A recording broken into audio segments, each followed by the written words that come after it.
Et aujourd'hui, tous les étudiants à l'université, ils suivent le plus souvent les langues. Ils suivent le plus souvent, comment on appelle ça? La faculté de juridique. Droit. Mais tout le monde finit par cartoucher. Oui. Ou bien ils ont leur diplôme en droit, mais pour couper une mangue, ils ne sont pas capables de couper une mangue. Si l'enseignement ne te rend pas compétent de produire quelque chose, de fabriquer quelque chose, de concevoir, de faire une conception de quelque chose, ça ne sert pas beaucoup à grand chose. Vous comprenez ça? Et donc la filière que vous suivez doit pouvoir vous amener à être compétent à faire quelque chose, pour améliorer la vie des gens, pour rendre l'environnement correct, etc. Pour, etc., etc. Et donc, résultat, il y a beaucoup de chômeurs. Nos universités africaines sont des universités de formateurs de chômeurs. C'est triste de le dire, mais regardez le pourcentage de gens qui trouvent du travail après l'université. Et ceux qui ne trouvent pas du travail après l'université. C'est incomparable. Ils finissent par aller enseigner. Mais c'est par désir d'avoir un salaire, mais c'est pas par vocation. Et ils amènent un problème dans l'enseignement. Parce qu'ils sont là, mais ils ne sont pas là. Vous comprenez notre problème? Donc c'est un peu ça. Par contre, les richesses que Dieu donne, comme je l'ai dit, elles sont pour tout le monde. Elles aident à réguler la société. Et quand on donne la dîme, par exemple, l'instruction de donner la dîme, qui reçoit la dîme? Normalement. Hein?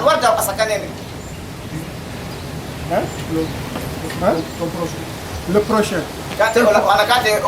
Plus précis. Ils ont l'assemblée, c'est l'église.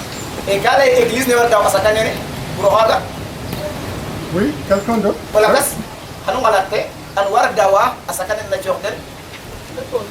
Hein? Le pauvre.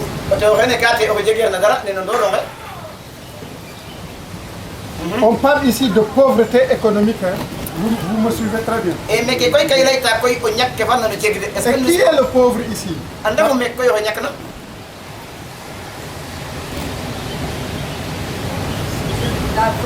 La veuve. Et qui d'autre? L'orphelin.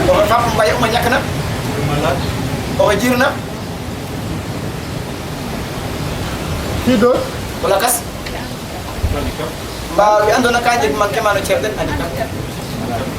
Oui, handicapé, ça rentre dans le mot malade. Il y a une certaine catégorie qui reste.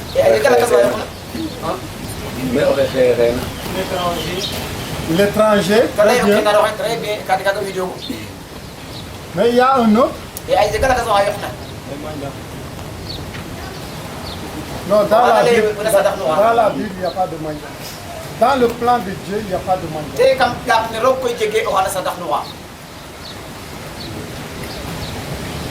C'est justement pour lutter contre ce phénomène que Dieu exige le don de la dîme. Pour que dans ma maison, il n'y ait pas... On va le lire tout à l'heure. Et la catégorie de personnes, c'est les opprimés. Les opprimés. Donc voici un peu les destinataires directs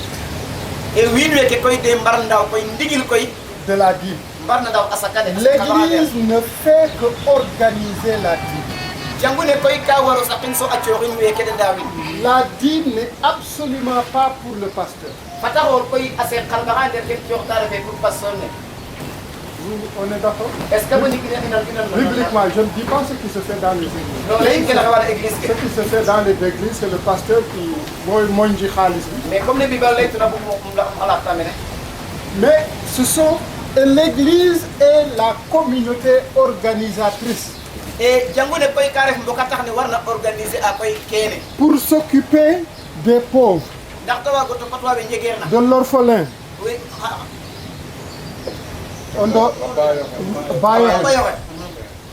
de l'étranger.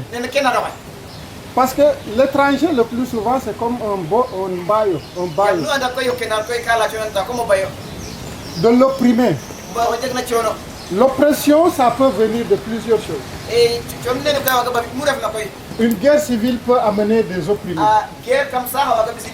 L'église doit faire quelque chose.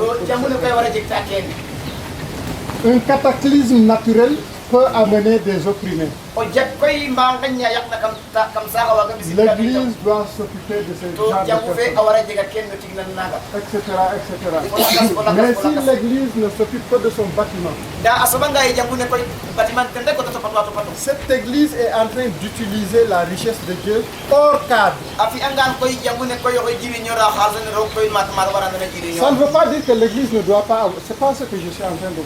L'église peut avoir un bâtiment, mais il doit voir plus loin que son bâtiment. Très bien. L'église n'est pas les briques de ciment. L'église, voilà, c'est les personnes qui viennent à l'église.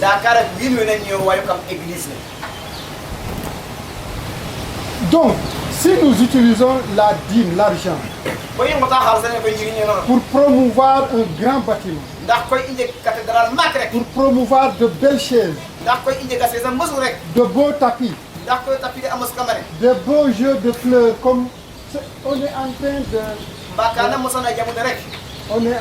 de les dancing là. Dancing, c'est quand la musique les clignotants font comme ça. Quand on était jeune, quand on rentrait dans les bars, les dancing, il y avait tellement de jeux de lumière que beau soleil l'utilise, ça fait jeux de lumière, il y a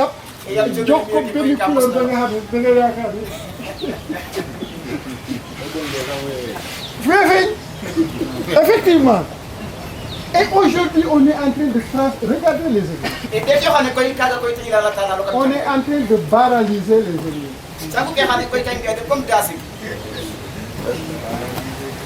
Et c'est le lieu où on va.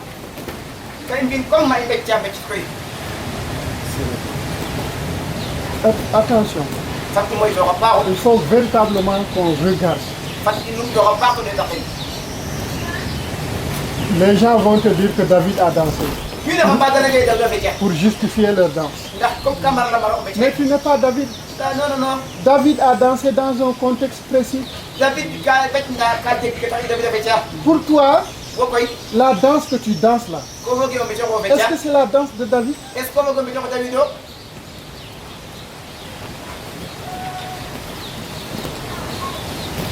Le mobile pour lequel tu danses, est-ce que c'est le même mobile que David? Si tu dis que David a dansé,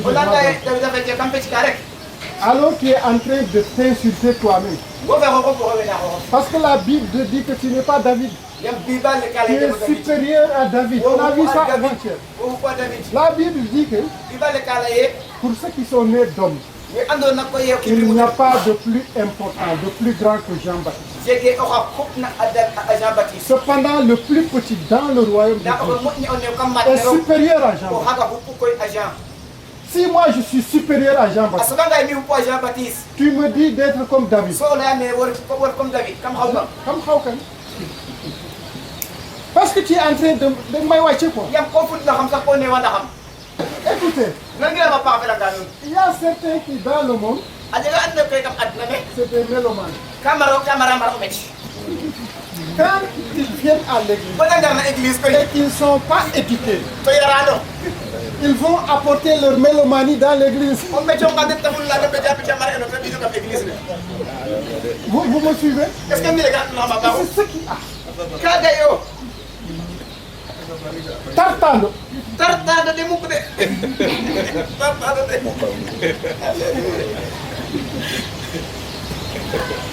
Et c'est la raison pour laquelle quand quelqu'un est dans le monde,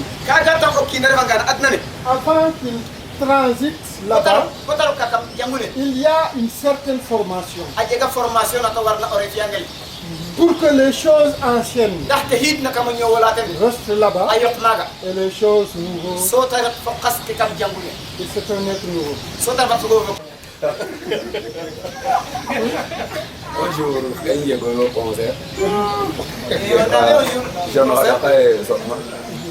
deux jeunes. Elle est bonne. Il y a animé. Soir, on doit vraiment animer. Animé concert. Ce soir, vraiment, on doit animer. Est-ce que est-ce que je ne dois pas porter mon chaya là? Intima. Moi, Il y a un magasin. est-ce que je l'ai vu? Bon, si mon père a longué guitare. Et lorsque Simon Pierre a commencé à jouer, Et tout comme la et c'est comme si on était. Là, on est sur un nez pasteur. Et exactement comme ça que le pasteur a dit. On est comme beaucoup animé.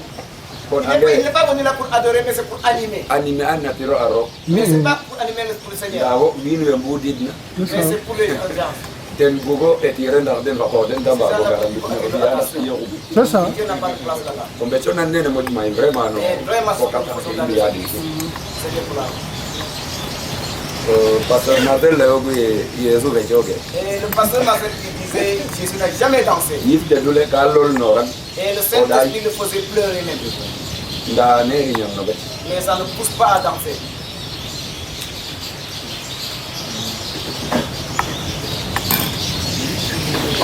Et tu vois, hein, Et nous, la conséquence de ça, les les jeunes se sont rendus compte que les gens aiment danser, et chacun se lève pour être chanteur. Regardez la tendance. Chacun se lève pour être chanteur. Parce que c'est la tendance.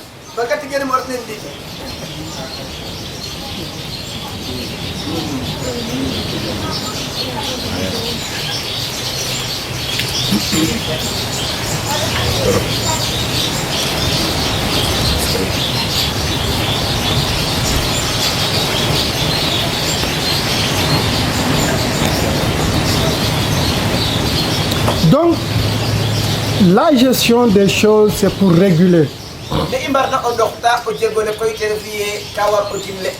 Parce que dans le Deutéronome,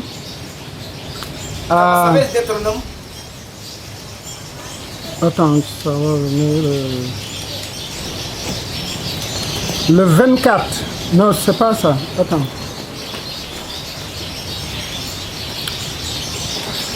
Donc Dieu a donné les richesses comme régulation sociale. Ça va venir. Et la première des choses, comme je l'ai dit, c'est la don de la dîme. La deuxième chose, la deuxième loi, c'est en faveur de la protection et de l'épanouissement du pauvre, du faible, de l'étranger, de la veuve et de l'orphelin. On a dit tout ça. Quelqu'un va lire Ésaïe, le chapitre 16, 49-50. Ésaïe 16, 49-50.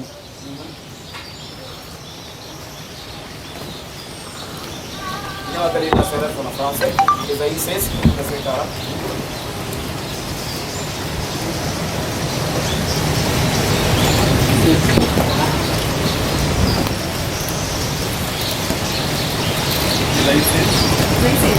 Oui, 49-50. Ésaïe 16. Ézéchiel du moins. Pardon. Ézéchiel, vous avez raison. Et quelqu'un peut trouver le psaume 72, 12 à 14.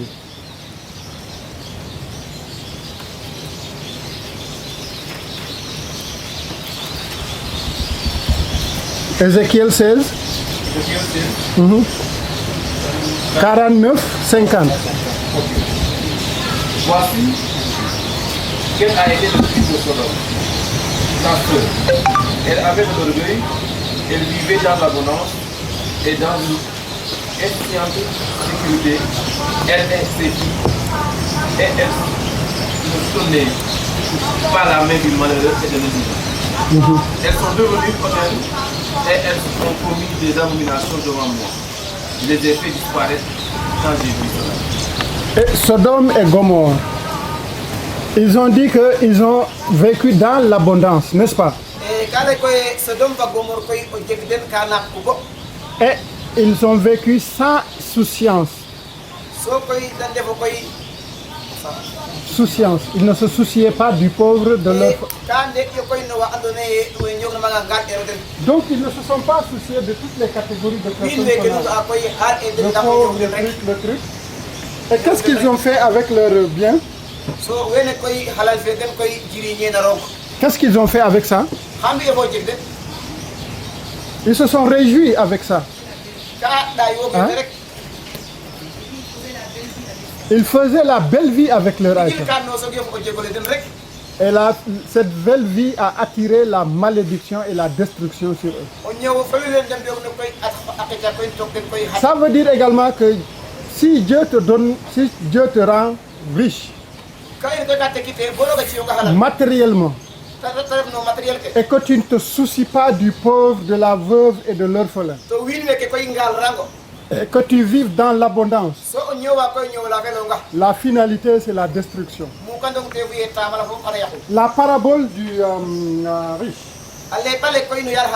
La Bible dit que le riche vivait dans l'abondance. Il portait des habits de soie. Et il y avait le pauvre Lazare à la porte. Qui voulait pas prendre de la table, mais des miettes qui tombent sur la table. Mais qui n'osait pas. Les chiens venaient le lécher. Et il était à la porte du riche. Le riche allait et venir, jaga, jaga. À leur mort, les premiers sont devenus les derniers. Et les derniers sont devenus... Vous connaissez l'histoire, n'est-ce pas? Le riche est mort. Lazare est mort. Et il est allé dans le sein d'Abraham. Le riche est allé dans la fournaise ardente. Et écoutez bien, malgré la richesse qu'il avait, il ne pouvait plus. Ça c'est petit, hein? Et il était obligé de manger. Je vous ai dit, il n'y a pas de mendiant dans le royaume. Pourquoi? Parce que le Lazare qui était là, la Bible décrit qu'il voulait mais il n'osait pas. Il n'a pas mangé, il était là en train de souffrir. Vous avez compris? Mais par contre, le riche a fini par devenir mendiant. Et ce qu'il mangeait, c'était une goutte d'eau.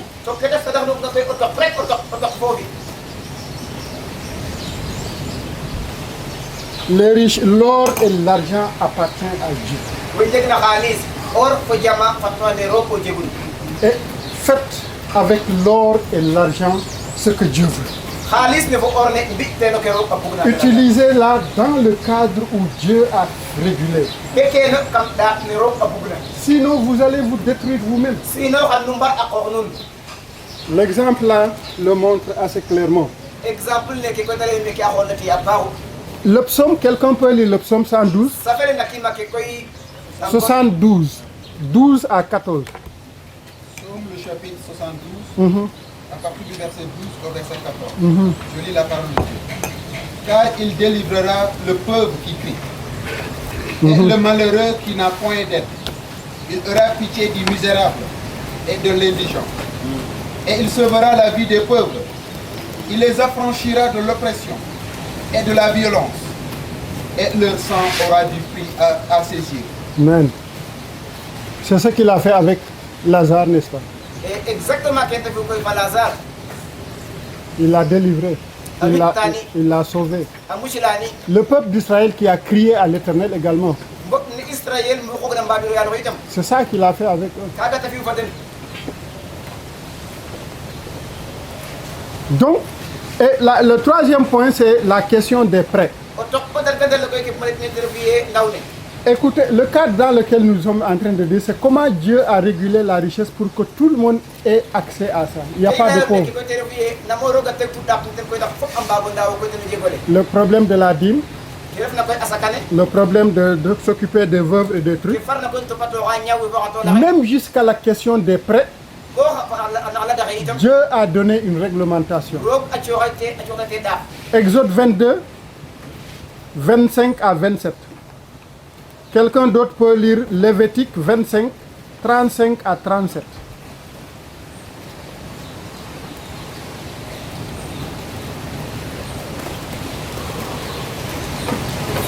Mmh. 22. 25 à 27.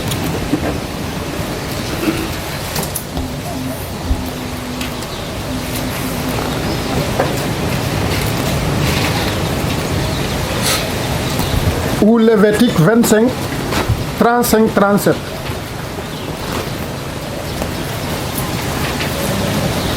Exode 22, verset 25.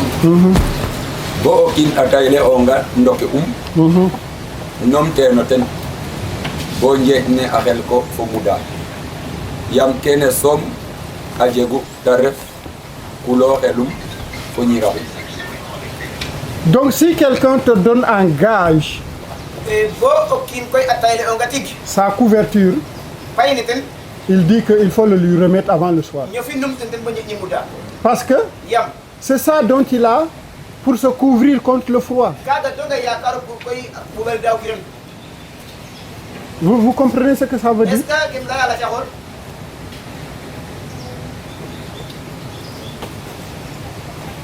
Pourquoi Dieu s'intéresse à ça?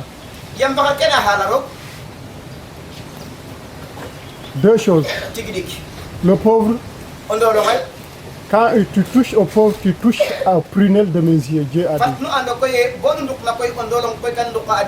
Et l'argent également appartient à Dieu. La chose qui m'appartient. Par exemple, le véhicule qui m'appartient. Je peux, quand je le prête à quelqu'un, de lui dire qu'il faut ne pas dépasser 70 km à l'heure. C'est ma propriété. N'est-ce pas?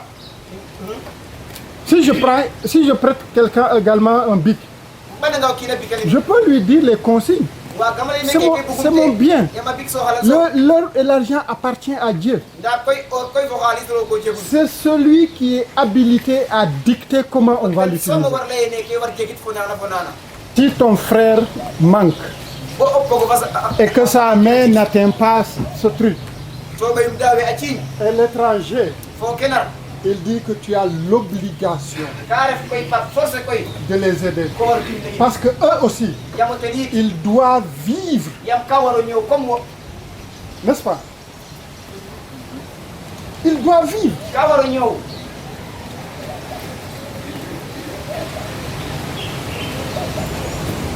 Est-ce que nos églises se soucient de la vie des gens? Ou ils se soucient des gens qui donnent plus de vie?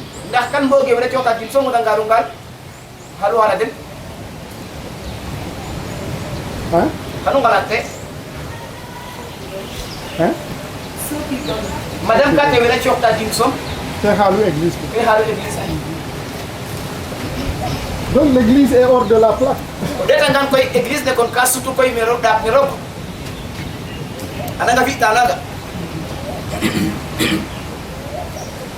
Et c'est pourquoi préférez participer à un petit groupe,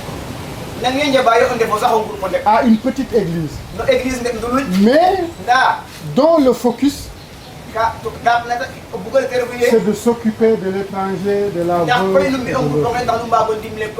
Au lieu de participer à une foule qui marche vers la mort. Oui,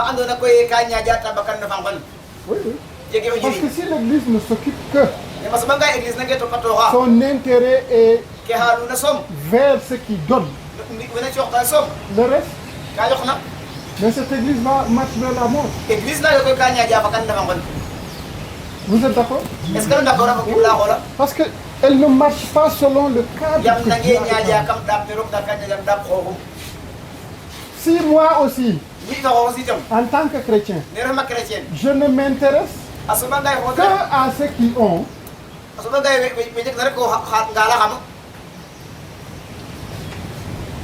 je pense que ma chrétienté doit être corrigée. Elle est malade.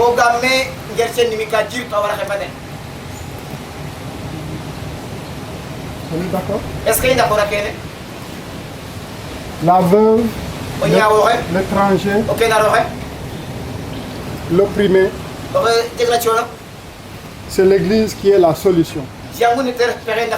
Si l'église ne fait pas ça, l'église devient un problème comme tant d'autres problèmes.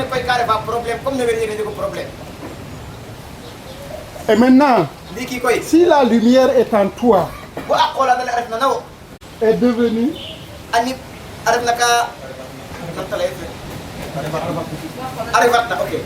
est devenue sombre, pénombre. Vous voyez le problème? Ça augmente encore le pénombre. Parce que écoutez, si ici le soir, il n'y a pas de lumière, et on vit ça, on ne sent pas qu'il n'y a pas de lumière. Mais quand on marche avec la lumière jusqu'à vers minuit, jusqu'à vers 10 heures, et ça coupe, c'est comme si les ténèbres étaient beaucoup plus costauds.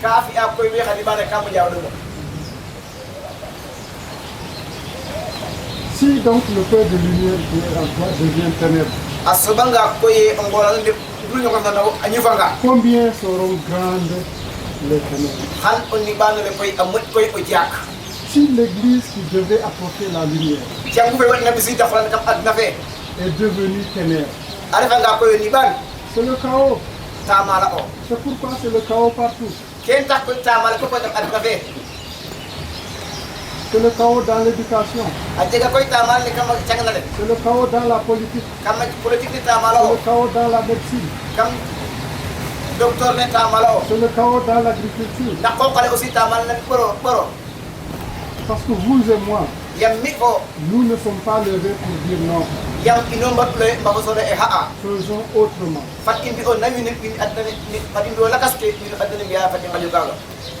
Pourquoi on ne le fait pas? Parce qu'on a peur d'être seul. La peur. La peur d'être rejeté. Quand je suis avec les camarades qui ne sont pas chrétiens, j'ai peur de dire non. Pour que moi,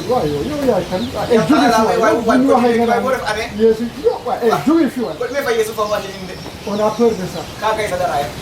Et c'est pourquoi quand ils font ça, pour ne pas être rejetés, on fait ça. Et à l'église, alléluia!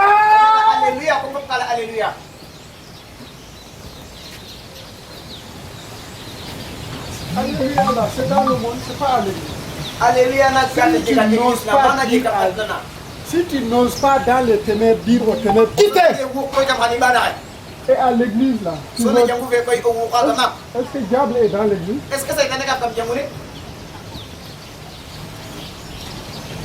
Il faut qu'on reconfectionne les raisons pour lesquelles Dieu nous a créés. Les raisons pour lesquelles Dieu nous appelle. Les raisons pour lesquelles Dieu dit que je bâtirai mon église. Et vous, pasteur, vous avez une grande responsabilité sur ça.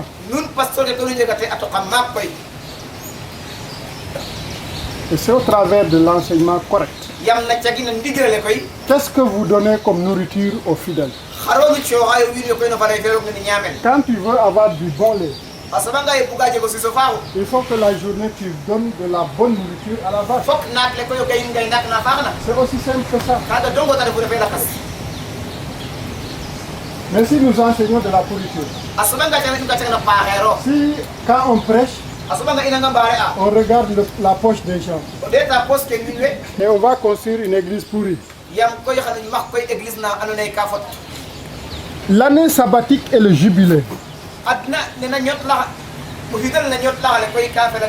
Lévitique 19, 9 à 11.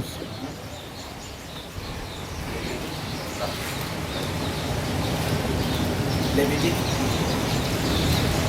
19, 9 à 11. 9 à 10 du moins. Quand vous prenez la moisson dans votre pays, il ne sera auprès de ton champ sans le moissonneur, et tu ne ramasseras pas ce qui reste à la liste. Tu ne feras pas non plus les grains restés dans ta vigne, et tu ne ramasseras pas les grains qui en seront tombés. Tu abandonneras cela aux pauvres et à l'étranger. Je suis l'Éternel. Très bien. Même dans la moisson, il y a une façon de moissonner. Dieu dit à son peuple que si vous moissonnez, ne moissonnez pas correctement le champ. Et dès l'instant que vous prenez ce qui est là, ne revenez plus pour reprendre ce qui reste là-bas. Ce qui reste là-bas n'est pas à vous. Ce qui reste là-bas est pour deux personnes. L'étranger et la veuve. Regardez comment Dieu aime vraiment ces gens-là. Et nous, on s'en fiche de. On va dire Amen, Alléluia. On va dire Karababashi, Karababashi. Le pauvre là-bas, on s'en fiche.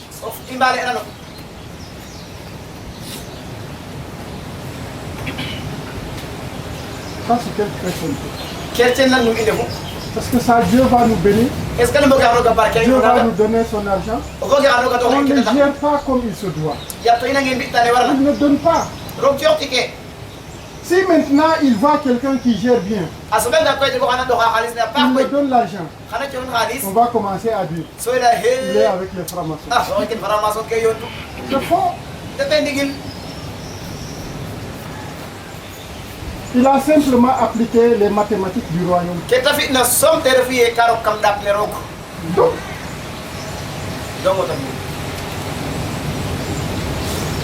Exode 23, 10 à 11. Exode chapitre 23, 10 à 11. Toujours sur l'année sabbatique et le jubilé.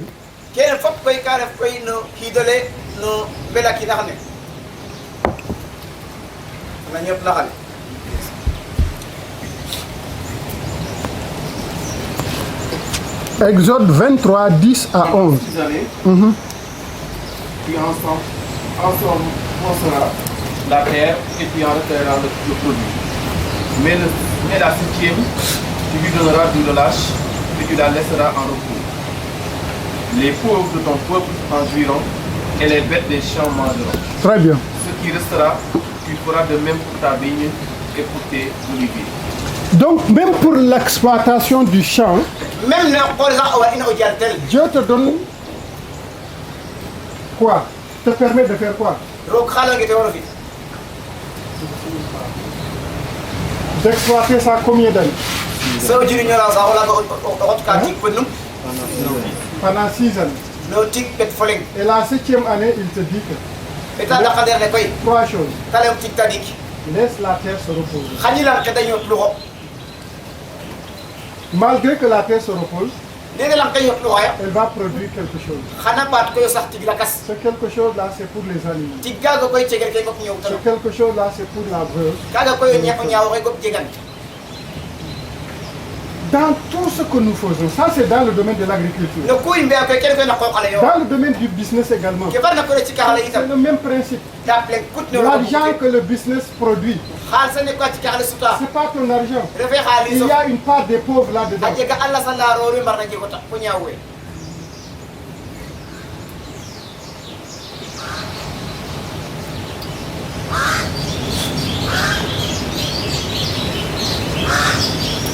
Si vous ne le faites pas,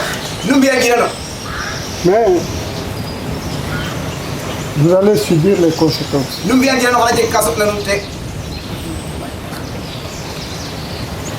La question du salaire. Deutéronome 24, 14, 15. Là aussi, Dieu met des régulations.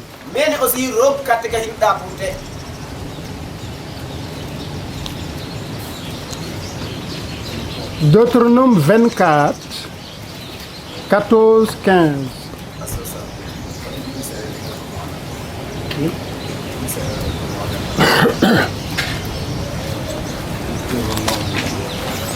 Deutéronome 24, à partir du verset 14 au verset 15. Ouais. La parole de Dieu. Tu n'opprimeras point le mercenaire, pauvre et indigent, qu'il soit l'un de tes frères ou l'un des étrangers demeurant dans ton pays. Dans tes portes, tu lui donneras le salaire de sa journée avant le coucher du soleil, car il est pauvre et il lui tarde de le recevoir. Sans cela, il crierait à l'Éternel contre toi et tu te chargerais d'un péché. Tu dois donner le salaire à temps. De peur que ce mercenaire-là, celui qui a travaillé pour toi, il crie. Et s'il crie, je vais entendre ça. Là aussi, Dieu défend le travailleur. Si vous créez une entreprise, assurez-vous de payer le personnel à temps. Sinon, ça peut être un obstacle à la marche de votre entreprise.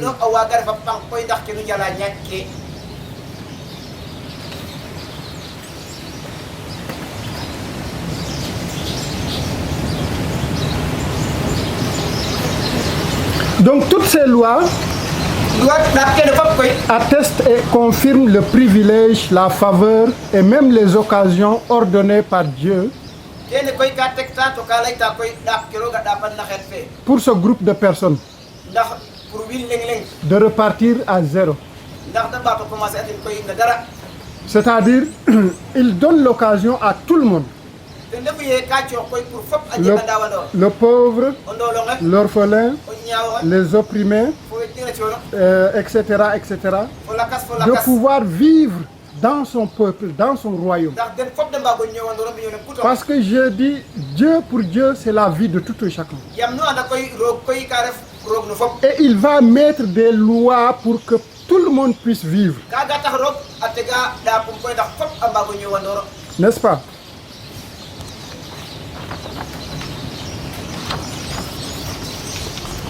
Ce désir de trouver la place aux pauvres au sein de son peuple a conduit à Dieu de réglementer la vie économique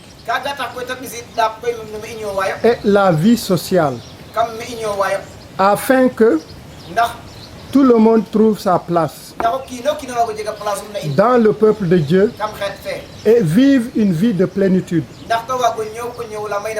Et c'est pourquoi nous devons toujours organiser nos églises, nos familles, afin que tout le monde ait sa place là-bas.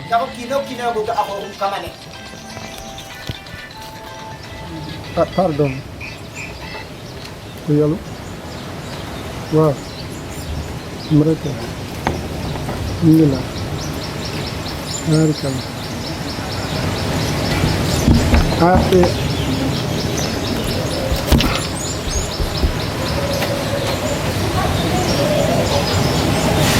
Donc cette vie de plénitude dont seul Dieu est le garant,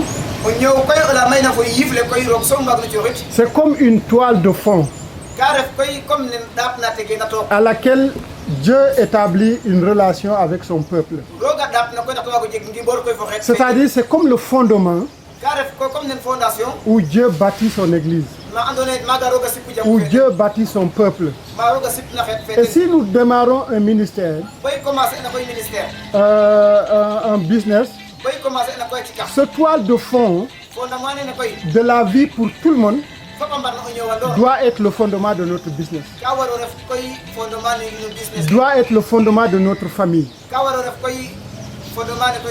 Une famille où chacun a sa place.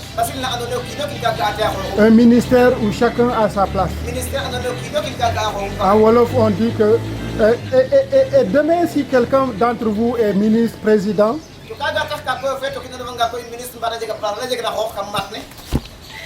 il doit faire en ce que ñëpp gis ci seen bopp.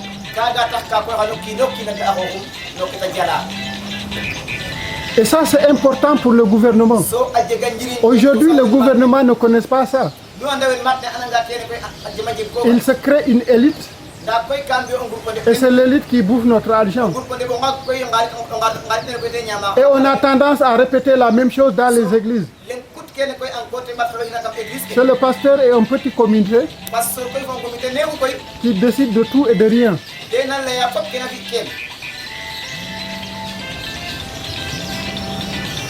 Le monde dans l'église. Alors que ça doit être le contraire. C'est l'église qui doit être dans le monde. Pour transformer le monde. Mais si on laisse le monde entrer dans l'église, ils ont l'argent, mais ils ne savent pas gérer l'argent dans le cadre que Dieu a fait. Raison pour laquelle oui, ils ont préféré l'argent que de suivre Jésus. Et pourtant,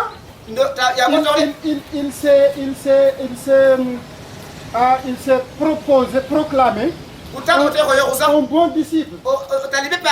Jésus lui dit les commandements. Tu ne tueras point. Tu ne commettras point d'adultère. Tu ne feras ceci. Tout ça, c'est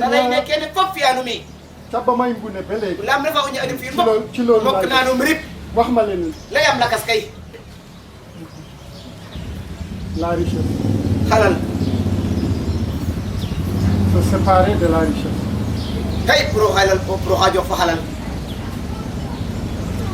Et le jeune homme est parti tout triste.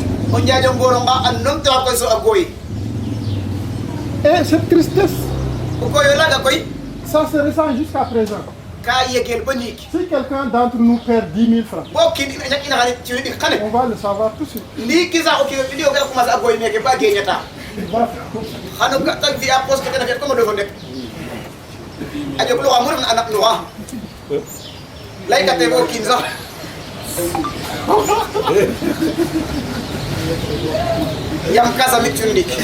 Donc, c'est extrêmement important si nous voulons être véritablement un grand gérant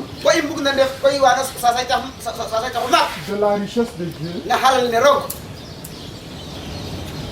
Formons notre cœur à accepter de gérer cette richesse selon le plan. Dieu cherche un homme pour ça. Chaque jour, Dieu cherche un homme. Aujourd'hui, tu peux être cet homme. Aujourd'hui, tu peux être cette femme.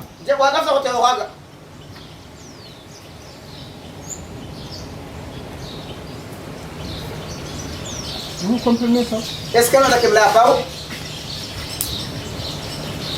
Regardez simplement ce qu'il donne.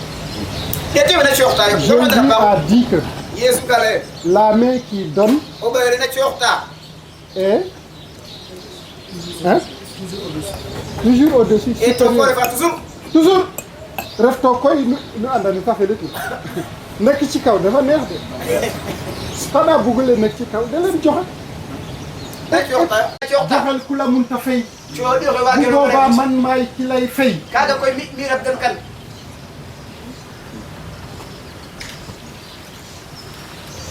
C'est facile de donner à mon copain. Parce que demain, il va me donner. Et la vie continue. Mais quand je sais que je ne peux pas faire dara, ku gëm Yàlla rek moo koy def. Parce que day xam ne Yàlla moo koy def. Donc donner le monde est un signe d'un cœur repentant. Comme ça. Mais si je ne peux pas